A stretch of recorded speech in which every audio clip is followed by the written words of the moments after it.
Welcome to The Death of Miss Whitmore, written by Afonso Carvalho and Ryland Mason. A Detective Shepard Rogers locked room murder mystery.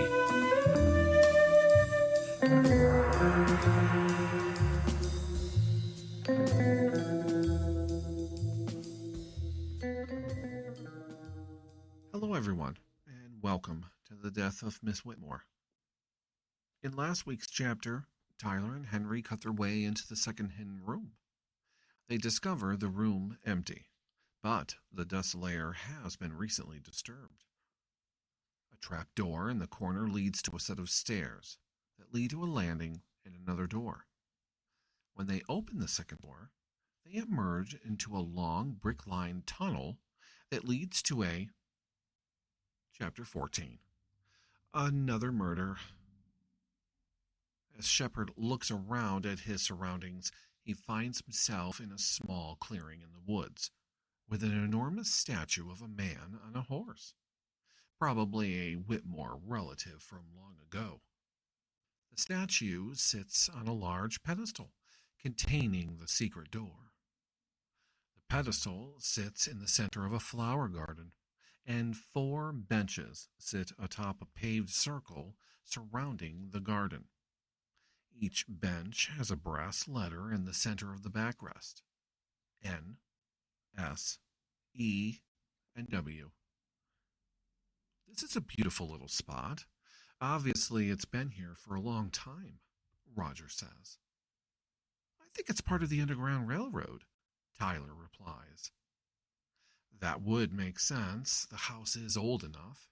We're at least a mile from the house, Roger replies. Who would know that this exists? Adams asks. If we could answer that, we might have our killer, Roger replies. Does this answer any questions, or do we have more questions? Asks Adams. Okay. Let's head back to the house and make some plans, Roger states. As they make their way back through the tunnel, they lock the iron door behind them. As they continue to walk, they notice large alcoves built into the sides of the tunnel. Adams counts 8 alcoves altogether. Rogers has some ideas on how to proceed and solve this case. He must also review the tech team's findings on the alarm system and surveillance footage. As they emerge from the trap door, they regroup in the hallway. Adams, I want you to go back down to the document vault and look through the house blueprints. Check all the files. Maybe there is something about the tunnel, Roger asks. Sure thing, boss. Tyler, I would like you and your team to check out the hidden room and the tunnel. Everything. Hair fibers, footprints, fingerprints, and so on. I'm heading back to the station. Tyler, can you drive Henry back to the station when you're finished? Roger asks. No problem, Tyler replies. Okay, guys, let us meet at the station at 9 a.m., Roger states. Oh, one last thing. Adams, call the brothers and Emily and ask them if they know anything about the tunnel, Roger asks. Sure thing, boss. Rogers gets into his car and drives off, processing what he found in the hidden room. He's keeping that to himself for now. He also wants to see the security video and alarm info.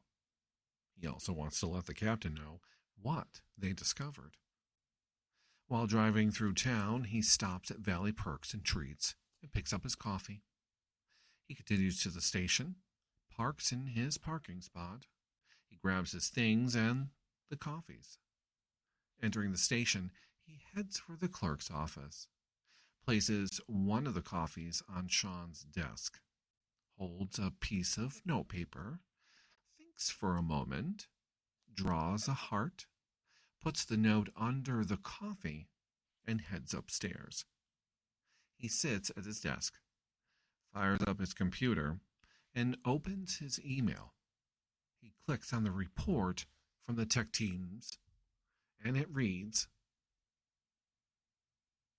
Adams sits in the den, pulling out his cell phone and dialing John, asking if he knows anything about the secret tunnel. He claims he has no idea about a tunnel. He then dials James, with the same results. Lastly, he calls Emily, asking the same questions. She also claims she does not know about a hidden tunnel. Adams makes arrangements with her to meet at 10 in the morning to go into the document vault. Henry ponders to himself. Someone from the family has to know about this tunnel. The tunnel was so hidden that it would be unlikely someone would just stumble upon it. Hey, it's me. They know about the tunnel, Emily says in a panic. They can't trace it back to us. What did you tell them? The killer asks. I told them I have no idea about the tunnel, but the young detective wants to get back into the vault tomorrow morning. Are there any documents about the tunnel in the vault? The killer asks. I'm not sure. I think I got all of them, but thousands of documents are in the vault. I'm scared. What are we going to do? I'm coming over. I'll pick you up in 10 minutes, and then we can sneak back into the document vault and search for more clues.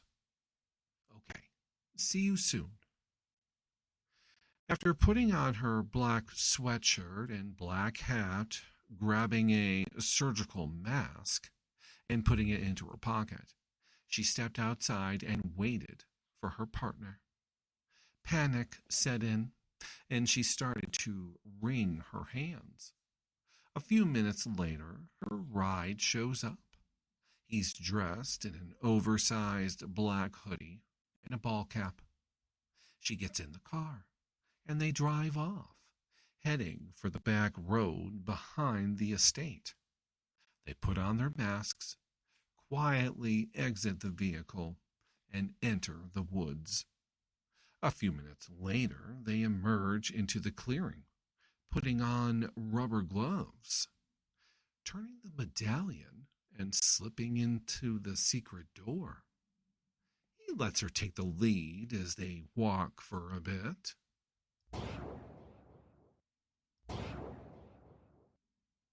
we just heard, 2 shots ring out, and Emily collapses to the ground with 2 bullet holes in the head. Adams arrives at Whitmore Grange a little before 10, sipping his coffee. He wanders around the main floor, waiting for Emily. Checking the time, he sees that it's almost 10:30. He walks to the entrance and fits with the guard. Emily still has not checked in. Just then, Tyler and his team arrive, and they start to unpack. Good morning. Tyler, how are you today? I'm good. Ready to start going over this tunnel, inch by inch. How are you today? Worried. I was to meet Emily here at 10, and I haven't heard from her. Tyler helps his team unload and directs his crew. 2 of his teammates are sent to the clearing in the garden, and the other 2 are sent into the house to start in the secret room. Adams tries calling Emily again, but it keeps going to voicemail. He calls the Meadows Inn and asks the desk clerk if they can check her room. He holds for a few minutes, then is told there is no answer, and the room is empty. This new information makes Adams very concerned, so he calls Shepard. Hello? Adams, what's up? Shepard answers. Hello, boss. I can't get a hold of Emily, the housekeeper. She will meet me here at 10 a.m., but she's not here. I've called several times, but I get no answer, Adams replies. Have you called the inn? Yes, I had them check her room. It's empty. Just then, Tyler comes running out of the trap door in the hidden room. Henry, Henry, I need you. I have something you need to see. You're not going to like it. Something is happening. I'll have to call you back, boss. Adams follows Tyler into the tunnel. About 10 minutes of walking, they come upon 4 CSI techs with spotlights huddled in a group. As they approach the group, they step aside, and Adams can see a body lying on the ground. It's Emily, the housekeeper. She has been shot twice. This is not good. I think we're getting close to the killer, and they're covering their tracks. I need to call Shepard, Adams states. Adams and Tyler return to the house, climb the stairs, and emerge into the hidden room and the hallway. Tyler gets on his phone and calls for the paramedics and the medical examiner. Adams calls Shepard. What's up, Adams? Shepard, you're not going to like this. Emily is dead. They found her body in the tunnel, about 3/4 of a way to the garden, Adams states. I think this means we're getting close to the killer, Shepard replies. I believe so. But how do we prove it? Adams asks. I'm going to inform the captain. Then I'm heading your way, Shepard answers. Adams starts going to the front door and hears sirens approaching. He informs the officer at the door as to what has happened. As the ambulance comes, he notices Ronnie P. in the driver's seat and someone he does not recognize in the passenger seat. The ambulance parks, and the 2 paramedics get out, grab their gear, and head for the front door. After they give their names to the guard, they race into the house. Adams shows them to the trap door, and they head into the tunnel, struggling to get their equipment through the opening of the trap door. Adams follows the paramedics. When they reach the body, Adams asks if they can check her pockets. As they empty the pockets, they pull out the usual items: lip balm, room key, and pocket change. From the inside of her jacket pocket, they pull out a folded piece of paper. Not paper per se, but old parchment. Carefully opening the ancient document with gloved hands, Adam reads it out loud. They are handling the plastic-clad parchment to Rogers. It reads 1-6. See Uncle Charles and his trusty steed, if it's the golden jewels you seek. The family secrets you must uncover. If you are lucky enough to find him, observe the spot. Sit in the true direction. Stop and rest. Observe your surroundings, and look for the rose that will never fade. Approaching the steely flower, twist it off its perch. If you succeed, you shall be granted entry. To continue the journey, you will need the parchment of the rose. If Uncle Charles has let you in, the next clue is near. Among the millions of my twins from where you stand, look for the one brother who is not like the rest of the family. Once the parchment of the rose is found and ready to be read, be sure you reflect to uncover the history and see the other 4 you seek. After reading the parchment, Adams seems astonished. Could this be a clue to something? He asks Tyler, handing him the parchment to read. After reading the document, he places it into the evidence bag. I think I should go to the inn and search her room. I think there might be more documents, Tyler states. I think you might be right. I'll go with you, but first, let me call Shepard and get a search warrant. After explaining what they had found to Shepard, his theory that there could be more documents in the vault, he obtained the warrants to search Emily's room at the Meadows Inn at Whitmore Grange and the document vault in the basement. The top of the parchment indicated that it was 1-6, so there could potentially be 5 more documents. Tyler sent 2 officers to the Meadows Inn, and he and Tyler headed for Emily's room on the 3rd floor. After talking to Judge Williams and convincing him to sign the 3 search warrants, Shepard Rogers gets back into his car in front of the small courthouse. He heads out to Whitmore Grange, trying to figure out all the unusual clues and events collected. He has figured out how Kitty Whitmore was killed, but the who and the why still escape him. Now, with this new development, he might still be able to figure out the why. According to Adams, there seems to be a treasure. Emily, the housekeeper, knows of it, and assuming someone else knows about it, she does not shoot herself.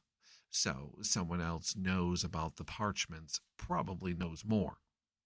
She had access to the document vault, and that's probably where she came across the parchment.